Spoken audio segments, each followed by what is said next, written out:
Whew, that was an abrupt end to the video. Anyway, what was the next thing we were going to do?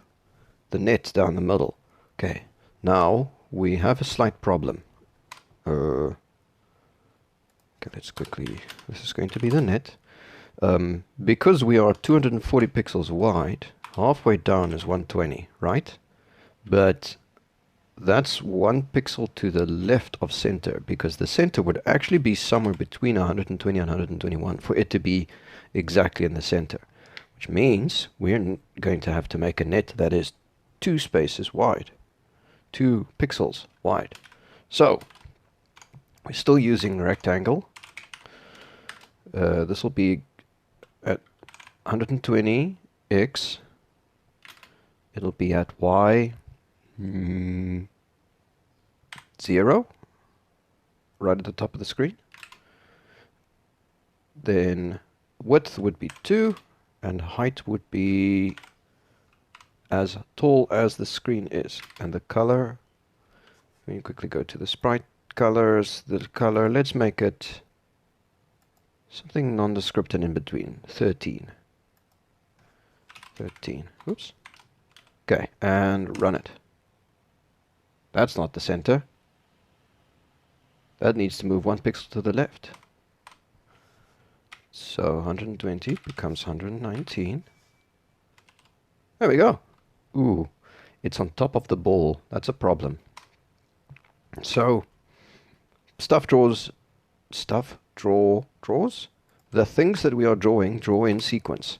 Paddle 1 gets drawn, then paddle 2, then the ball, and then the net, which means the net is being drawn over the ball. So to fix this, we need to probably do the net first. So straight after we clear the screen, we draw the net. In other words, if it ever happens that the paddles reach the middle of the screen, not that they can, because they can only move up and down, then they would be in front of the net, as well as the ball, which if we run it again, look, ball's in front of the net. Oh, the net is a little bright. This needs to be a background element. So what's a 14 is a little bit more dim. Over here. There we go. That's not as bright. Now, it would be nice if this is a dotted line, but we can't exactly draw a rectangle the whole way down. So let's use flow control. Flow control is stuff like if, then an else, and end, that allow you to control the flow of the program. It allows you to, if something is true or false, it does one thing, otherwise it does another. And a different type of flow control is a loop. So we know our screen is 136 pixels tall. Oh, it goes for whatever the condition is, do, end. And everything between do and end, it will do for as long as this is a thing. So we give it a number. I like using _i because then I know that it might not be used for something else. And it's basically a throwaway variable. In Python it means it's a variable that's local and not exported, but we don't worry about Python right now. This is Lua. So we're going to start at 0, which is the top of the screen. This is on y-axis. We want it to go until it reaches the bottom of the screen, which is 136. And we want it to draw, for now, every 2. In other words, this is 4 loops in Lua Go. Starting number, ending number, step size. So in this case, it's going to be 0.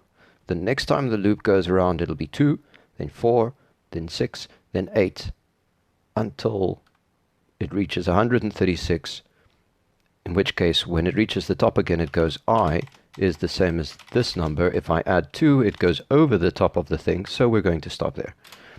Now, what do I need it to do every time? I need it to draw a rectangle. So, let's rip this out. That's my line that actually makes the rectangle. At the moment, I'm drawing the same line, which is a 2-space rectangle, over and over and over and over and over. What I want to do is I want to draw width. Let's make it 2 by 2. And then our x will always be the same. Our y will be I. In other words, this is going to draw a 2 by 2 pixel square at the top of the screen, then 2 pixels down, then 2 pixels down, then 2 pixels down, then 2 pixels down. So if I did my job correctly, we should now see absolutely no change. Look at that, it looks exactly the same. But why did I go through all that? Because what I can do now is if I make this 4, it's going to draw a 2 by 2 pixel square every 4 pixels going down, which looks like this. That looks like a dotted line. I think that looks like a dotted line. Maybe we should do a little bit wider. So let's do it every 8, but let's make it 4 high. That looks nice. It stops a bit short. It looks like when it reaches 136, it does not execute that final loop. So actually, you know what? We're going to make this look a bit nicer. Let's just clear this. Firstly, we're going to start 2 away from the top edge, which moves the whole thing down a little bit. So that looks a bit more centered. So it starts at 2, then it's 10, then 18, then 26. Yeah. Anyway, keeps going like that, which means the last one, do I need to work this out? The last one would be something like 132. No, less, 128. In which case it'll draw a 4 pixel barrier and then stop. So I've essentially offset the whole thing down a little bit. But what else I would like to do to make it look nicer, because TIC-80 has this edge around the outside, which makes sure that your screen is 1080, it helps if we can actually see where the ball is going to bounce at the top, if the background is the same color as my app that's running. So let's make boundaries. Let's just draw a line. Aha. First time we're using a line. So I'll pop up the thing from the cheat sheet now, but it essentially looks like thus. And then of course this is what a command would be if it was a function call. It would look like that. Okay, so this is a line. Now a line is different from a rectangle because instead of taking width and height, it takes a starting location and an ending location, and it'll draw a line from the first location to the second location by hook or by crook. If it's diagonal, it'll be a nice smooth line. If it's straight, it'll be a nice smooth line, but occasionally it might be a bit jagged if it's like off by 2 or something. So in our case it's not that difficult because we are going from top left, which is 0, 0, to the far right, which is 240 and also 0. So we're going from this corner up here, which is 0 on the x and 0 on the y, to this corner over here, which is 240 on x and still 0 on y. And then the color would be the same as the net, so 14. And if I save and run, we have a line across the top of the screen, which, because we started drawing our dots 2 pixels from the edge, our lines, our net 2 pixels from the edge, that's the first pixel. Then right below that is a second pixel, which is blank. And then we start with our net. And now we can do the same at the bottom. So we're going to use the same code, because 90% of this is the same, except we are now putting it at y 135, because we started at 0. 135. Save and run. And now there's a line at the bottom, which is also 1 pixel away. I think that looks really nice. Okay, what's next? Let me look at my notes. Should probably start making the paddle move now, shouldn't we? In other words, we need to introduce inputs. So let's create an inputs function. So that's going to call the function, but the function doesn't exist yet. So let's make one. Function called inputs. And with a comment for inputs so that we know that that's the end for the inputs function. Now, let's pop up that cheat sheet again. I'm using controller input. Button 0 is up for player 1, looking at controller 1, and then button 1 is down. That's not easy to remember. So we're going to make a little lookup. Now this is for player 1. So P1, I'm creating, by the way, stuff that you type up here are global variables. Actually, anything that you write in the file itself are global. So if I create a variable here called P1 for player 1, then anywhere in code I can look at, for instance, like here I had my for loop with _i, and I could use the value _i, and the for loop made the effort to change that number for me. Now I'm creating P1 up here, and I'm giving it a value. I don't know, 1, 2, 3. Now if I read P1 anywhere in this entire file, it'll have that value, and I can change it as well. That's a global variable. The other thing Lua has, if I'm inside a function, is I can do this. In other words, now I have a variable called P2 with a value of XYZ, which is a string. But P2 only exists until we leave this function. Then if I look for P2 in a different function, it's not going to be there unless I return the value, but that's beyond the scope of what I'm explaining now. So we need a variable for P1 up, the button that we're going to use for player 1 to move up, and we happen to know that is 0. Thank you, cheat sheet. For P1 down, I'm going to shorten it so that my functions are the same name, is button 1. Let's just put a comment in here, globals, so that we know where to go look for them. Okay. Now in inputs, we can do an if. Let's just put a comment here saying, call them paddle 1 up and down. So if, now cheat sheet again, there are 2 functions that we can use for this. Button, which if I tell it I want to look at button 0, it's going to tell me yes, button 0 is being pressed at the moment, or no, button 0 is not being pressed at the moment.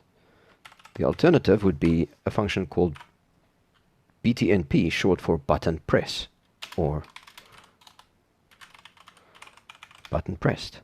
What this would tell me is even if I'm holding down the up button, which in this case is 0, even if I'm holding down this button, it would say false. It would say nope, nope, nothing, nothing, nothing, but only the moment I press the button will this register as true for that one frame, which is useful if you're doing stuff like menus, or if you need to move a selection like this up or down.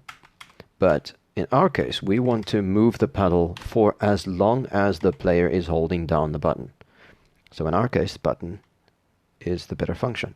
Instead of hard coding this 0, let's make this P1 up. Then, and let's just get my format correct. P1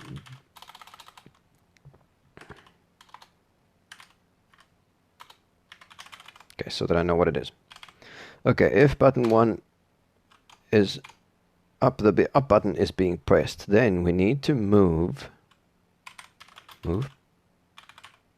paddle 1, which will be on the left, up. But how do we do that? Because all the paddle is at the moment is a rectangle that we're drawing at a specific location. We can create global variables for them. So instead of just saying the paddle is at 2, we say the paddle is at P1x, the x location of paddle 1, and it is at P1y. Well, the problem is these values don't exist, so we need to go make them. Control home. Under globals, we make P1, what do I call it? X, and P1y. P1x is the starting position for the paddle, which is 2 spaces from the edge, Technically, I don't need to do this because I don't think it's ever going to move left to right, but it gives us the flexibility in case we do want to do this later on, and also it proves my point. What was our starting height?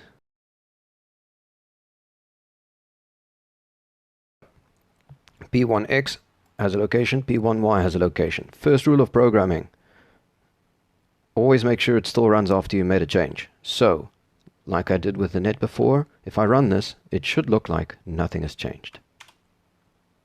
That's good. I like this. Now, in comparison, if for instance I had gotten this name wrong, if for instance I had the wrong character in there, notice how it's right at the top now? Because if you call a variable in TIC-80 or in Lua that doesn't exist, the value that you get back is this word, nil. In other languages they call it null. But this value, null, means there is no value. Now, depending in which context you use it, that can have different results. This is supposed to be a Y. C++ and C# and those more compiled languages have this idea of a null reference exception. It screams at you because you're trying to use a number that doesn't exist. JavaScript and Lua and so on, that are more scripting languages, they tend to just fail silently. In the case of Lua, if you have... I'm just going to type somewhere where it's safe. There isn't really somewhere. Let's just use the bottom of the file. Null, if it's being used as a number, it is equal to 0. If null is being used as a string, it's equal to an empty string. If null is used as a boolean, we haven't discussed the word boolean yet, but a boolean is a yes or no, a true or false, an on or off. Like, if button is being pressed, the answer for this is a boolean, because this comes back either as true, yes, the button is being pressed, or false, the button is not being pressed. In other languages, it might be a 1 to say yes or a 0 to say no. It depends on context. It depends on how the language is designed. But null in this context will give you the value of false. So if you make an if statement and you refer to the wrong thing, the answer is going to be false because you misspelled the name of a variable. Something to keep in mind. Lua has really weird bugs when it doesn't exhibit its mistakes easily. So it can do some weird stuff. Okay, so we're worried about our Y position because we're moving up. Now, as per that previous thingy we had on, Y is positive when it moves down, so it needs to go negative when it moves up. So in inputs, move paddle 1, the left paddle.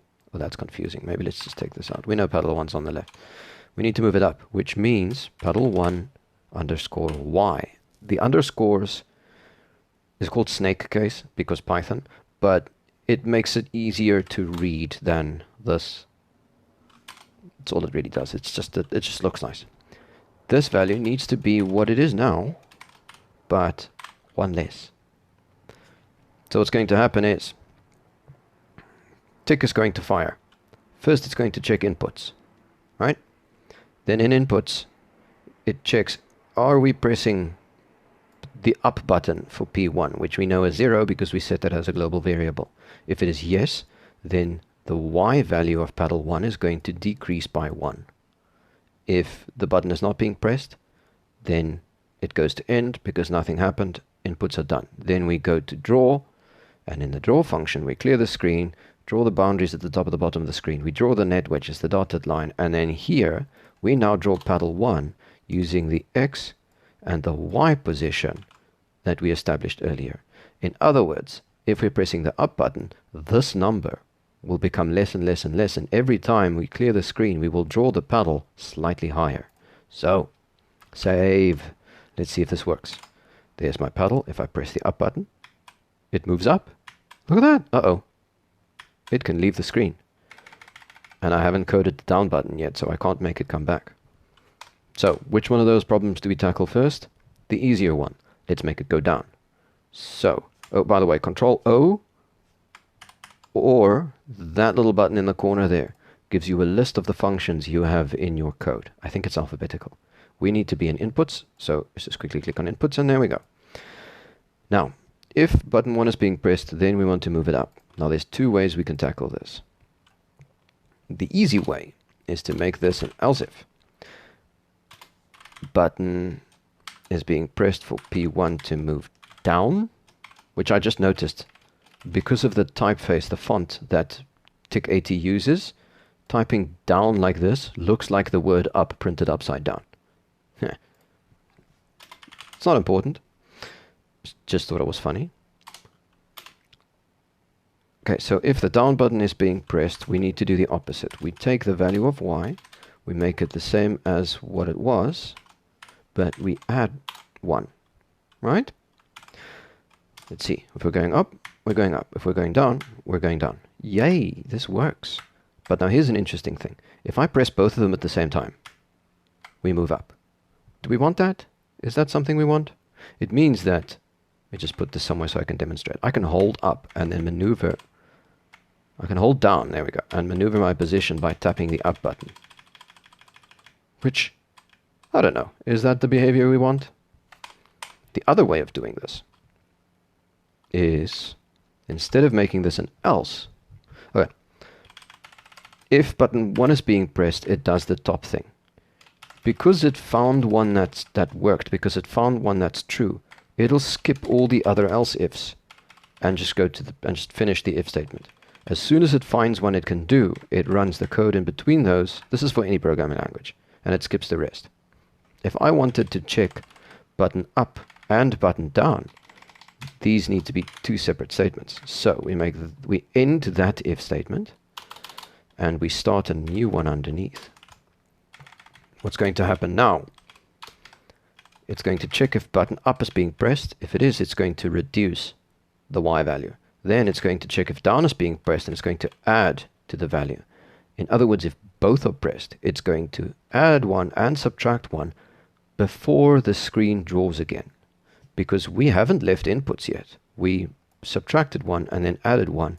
And only when we hit the end at the end of this function does it go to draw. So the paddle won't look like it moved. Save. Let's try it.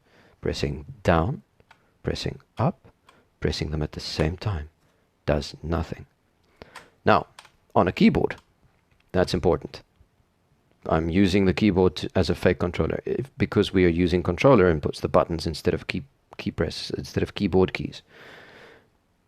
Now, on most controllers, your up and down is a D-pad, which means you can't press up and down at the same time because it doesn't allow you to, because it's a rocker. It sits on a little axle. But adding this into the code prevents cheating. It really doesn't make a massive difference. I prefer to do it this way because then later on, if we do decide to incorporate keyboard controls, it's actually not a bad idea, because then two people can play against each other on the same keyboard like we did in the 90s. Yes, I'm old. Okay, so let's leave this. It works. There's no reason to change it. We learned something about how if, else, if, then statements worked. So that's fine. Okay. How long is this video for now? 25 minutes? Okay, I think we quit there, and then we worry about boundary breaks on the next one.